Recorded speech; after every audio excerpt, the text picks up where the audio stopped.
Howdy there, this is Rudy Cowboy from Ultraman Central. Today we will be talking about Zetton. This was requested by Just Click, so let's get into it. Zetton first appeared in Ultraman episode 39 as the final opponent to Ultraman in his series, and is the second foe to beat Ultraman in his series, successfully. In his first debut, he has a few forms: his human form, and then his main form, and then his giant form. Zetton is really iconic due to how creepy, powerful, and unnatural his nature and abilities are. He, like Red King, Gomora, and Bolton, is another extremely iconic Ultraman foe. He is extremely dangerous, and when is a threat, is extremely OP. He's one of my favorite Kaiju of all time, and can you really blame me?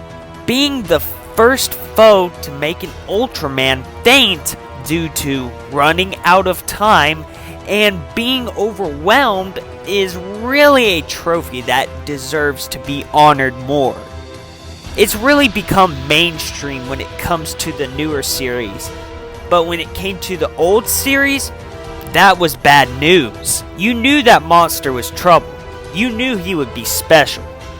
But nowadays, about any monster could overwhelm an Ultraman and make him lose to them. My theory is that each generation of a Kaiju is an evolutionary change from the other. Therefore, each generation gets stronger and stronger, from predecessor to successor.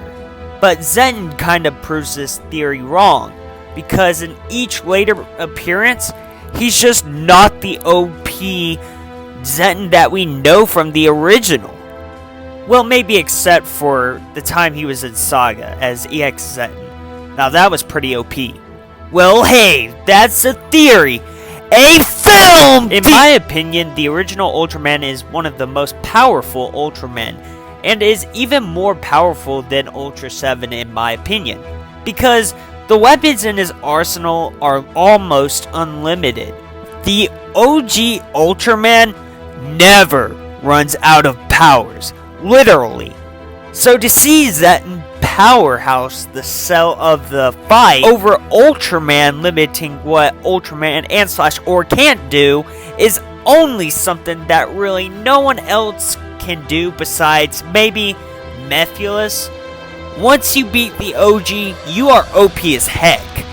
This left it where instead of Ultraman, which whom has always been and is one of the most powerful Ultraman to date, was defeated, and it was surprisingly up to the humans to decide Zetton's fate, instead of an Ultraman standing up for them.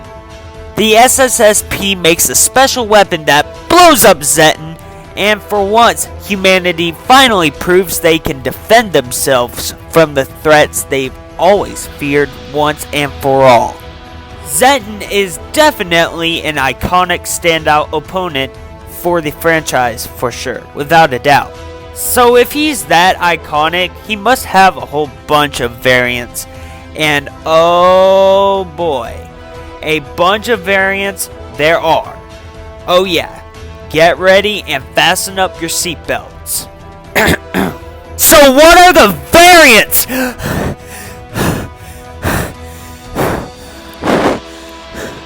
Zetton 2 from the Return of Ultraman, Powered Zetton, EX Zetton, EX Fire Zetton, Hyper Zetton Big Chungus, Mega Zetton, Hyper Zetton Death Scythe, Underage Female Zetton, Zet, totally not confusing for Ultraman Zed, Zetton Valks, and finally Shin Zetton.